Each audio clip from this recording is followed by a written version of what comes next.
Soulful Synergy Hub. Wow, thank you so much. It's been an absolute journey. I've spent a lot of this year just putting my energy, heart, and soul into creating these videos. So, thank you for being part of the process and the progress. And this is just the start. I'm not going to stop, and I want to make sure that I affect everybody as much as I can in a great way. So, thank you for embracing who I am, and I appreciate you so much. Today, I wanted to talk about something that I had a good conversation about with someone earlier this year, and it made me realize that even though working on myself is important, I need to make sure that I need to embrace the collective consciousness in my own way. Before I used to work on myself, I used to become a lone wolf, and I realized that although it's good being a lone wolf, being a lone wolf non-stop means that I am being hyper individualized, which means that I go to social settings, I'll be very quiet. I wouldn't know how to engage or embrace anybody else, and I wasn't cultivating my true calling really. I then spoke to someone, and they basically told us that we are all an island.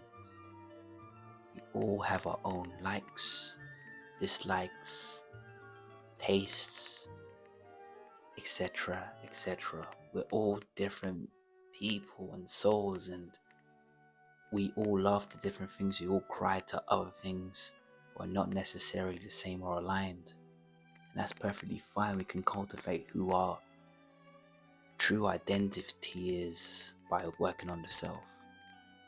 But what we need to do is find that duality. You see, when we usually have pleasure, we also have pain. When we have lightness, we also have darkness, and when we also have pain, we have joy and bliss. And in our case, even though we work on the self, we need to remember that there's a whole collective consciousness out there which aligns with us. So the way to see it is this: although we are islands, we are also part of the ocean. An island could technically be classed as an island, and it could technically be classed as an ocean because it's part of it. If you are part of it, then to an extent you are it. And sometimes we need to work on our own inner island to ensure that we can provide for the ocean.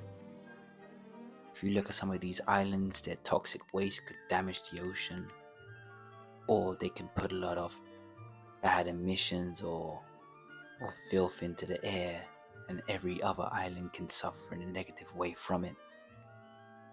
But islands also have the power to cultivate, make freedom, and find sustainable ways to make the ocean even more happy and satisfied than it's ever been. This is where we should realize that even though we are an island,